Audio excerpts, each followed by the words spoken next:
The cold got there before the Germans did. December 44, Ardennes Forest. They told us we were in a quiet sector. We'd all heard that line before. Quiet in this war usually meant the part of the board that was about to flip. I was a rifleman with the 101st, dug into the woods outside a small Belgian town whose name I couldn't pronounce right, sitting in a foxhole that felt more like a frozen bathtub. Snow crusted the branches overhead. Our breath hung in front of our faces like ghosts. We'd spent days doing nothing but shivering, stomping our feet, and trying to keep our socks dry. The most exciting thing that happened was a stray German artillery round that landed too far away to care about. Then, in the space of a day, everything changed. It started with the sound of engines. Not the high whine of planes, the low, steady rumble of armor and trucks carried through the trees. At first, it was so faint, I thought I was imagining it.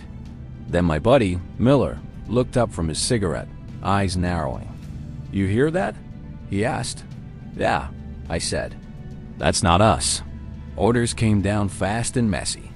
"Get ready. Stand to. Ammo check." Nobody said offensive yet, but we all knew something bigger than a patrol was moving out there. By mid-morning, the sky had gone a heavy gray, promising more snow. The forest was quieter than it had any right to be. Even the birds had packed it in. I was in a foxhole with Miller, our hole facing a narrow fire break that ran down toward the road. The line of men on either side disappeared behind trees and brush. Beyond that, somewhere in the whiteness was the main road the Germans wanted, and we were supposed to deny them. Our sergeant, Hanley, came sliding into the hole, breath puffing. "Listen up," he said. "Recon says Krauts are pushing armor down that road. We're the line. They'd break through here. They roll right into the town behind us. Hold your fire till you see them, then make it count. We're not going to stop tanks, but we can make the grunts walking with them have a bad day." "Any chance we fall back?" Miller asked. Hanley just looked at him. "Just checking," Miller muttered. We waited.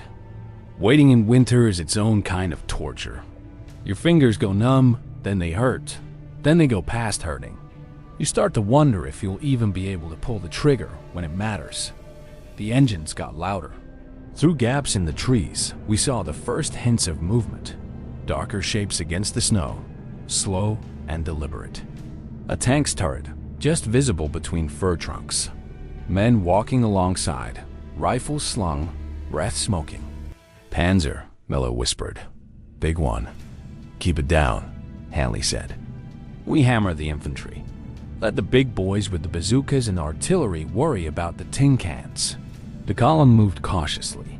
They weren't stupid. They knew this road was perfect ambush country. Riflemen stepped off the road into the trees, scanning the woods, looking for exactly what we were. The first one came into my lane, maybe 50 yards away. Gray coat, helmet, rifle at low ready. He paused, eyes scanning the snow in front of him, then looked up into the trees. I shifted my rifle, aiming just ahead of where his chest would be if he took another step. My finger lay on the trigger, not quite squeezing. "Wait," Hanley whispered. "Let them come in." More infantry filtered into the trees, spreading out. The tank took up most of the road, tracks crunching on frozen ground. Barrel swung slightly to one side like it was sniffing for a target. "All right," Hanley breathed. "On my shot." He raised his M1, sighted in on a German who seemed to be pointing and giving orders, and fired. The crack of his rifle shattered the cold. His target jerked and dropped. For a half second, the forest froze. Then everyone started shooting. M1 South barked up and down the line. Our machine guns chattered, snow puffed where bullets struck. German infantry dove for cover, some dropping behind tree trunks, others just dropping. I fired at the first guy in my lane, center mass. He folded sideways. The man behind him tried to retreat, slipped in the snow, and I hit him as he struggled to get up. The tank reacted, turret swinging toward the tree line.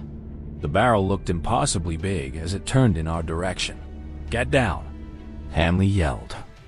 We dove as a shell left the barrel with a cough and smashed into the woods somewhere to our left. The explosion sent snow, dirt, and shards of wood whipping through the air. Someone screamed down the line. "Bazooka team, where the hell are you?" A voice yelled over the fire. "Moving," came the answer. "We gotta get closer." Another shell hit closer, the blast punching the air out of my lungs. A tree trunk snapped and fell, branches crashing onto a section of the line. Our machine gun went silent for a moment, then stuttered back to life. I popped up just enough to see a German squad trying to rush the gap on our left, hoping to exploit the hit. I swung my rifle that way and fired as fast as I could aim, trying to slow them down. "Ammo!" I gasped to Miller between shots. He slapped a fresh clip into my hand without looking, his own rifle barking in a steady rhythm. Somewhere behind us, the deeper thud of our own artillery started up, responding to panicked radio calls. Shells whined overhead, landing out near the road and beyond. One struck close to the tank, showering it with dirt and shrapnel. It kept moving, but slower now, like it wasn't sure this meal was worth it. Then I saw them, two shapes in American helmets, low crawling through the snow off to our right. One carried a tube on his shoulder. "Bazooka team." "Make some noise for them," Hanley shouted. "Draw the rifles off." We all leaned out and fired in controlled bursts, making ourselves look bigger than we were.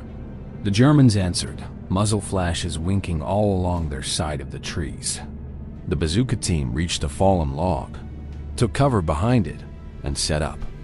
The assistant gunner loaded the tube with shaking hands. "Come on," I whispered. "Come on." The tank obligingly rolled a little forward, clearing some smaller trees. Its flank was briefly visible. The bazooka fired with a whoosh backblast, blowing snow and smoke behind them. The rocket streaked out and smashed into the side of the tank, just behind the turret ring. For a heartbeat, nothing. Then a plume of black smoke belched out of the engine deck. The tank ground to a halt, turret drooping like something had snapped inside. The infantry around it hesitated, that tiny moment of "now what?" hanging in the air. We used it. Hanley shouted something wordless and harsh, and our whole line poured on fire. The Germans who weren't already prone dove for deeper cover, some pulling back toward the road, others trying to crawl away through the snow. A few kept fighting, stubborn, trading shots from behind trees. One of them pinned our left side foxhole, hitting so close I heard a clean ping as a round smacked an M1 barrel and ricocheted. "Grenade!" Someone shouted. A small, dark shape arced through the air and disappeared behind a log. The blast kicked up snow and a scream. Our line adjusted, bodies shifting to plug another hole. The fight became fragmented, our world shrinking from the whole road to just a slice of forest in front of each foxhole. Shoot, duck, listen, shoot again. Snow turned from white to churned gray and red in patches.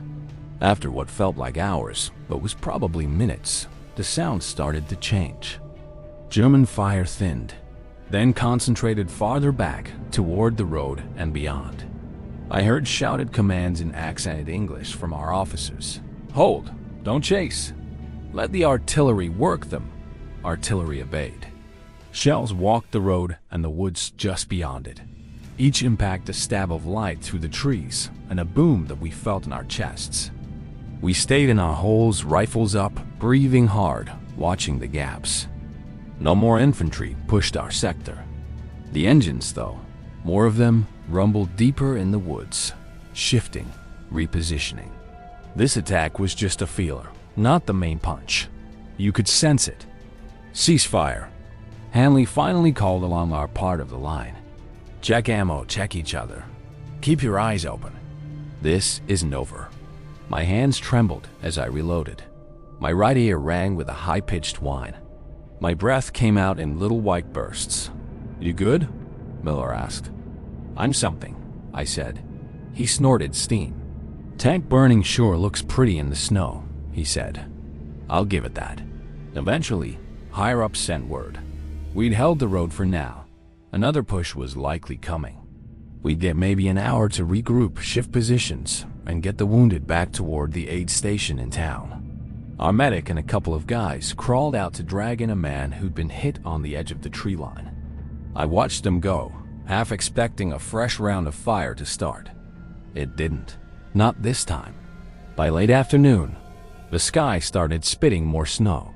The burning tanks still smoked by the road, a black wound against white ground. Cold slid back into our bones now that the adrenaline ebbed. I sat there in the foxhole, rifle across my knees, and tried to shove my hands deeper into my gloves. The thing I kept coming back to wasn't the tank or the artillery or the bazooka's whoosh. It was that 1 second when I had a German in my sights at 50 yards, chest in my front sight post, and my finger going from resting to pulling, not because of anything noble, but because it was him or the guys behind me. Years later, people would talk about the big picture of that winter. Fronts, breakthroughs, what town fell when. That's fine. Somebody has to. What I remember is the sound of engines in the trees, the way the snow melted pink in ragged ovals, and the crack of rifles on a line where a bunch of half-frozen kids were told, "This road doesn't fall today." So we held it. Not because we were fearless, but because the only thing worse than that cold, that noise, that fear, was the idea of what would happen behind us if we didn't.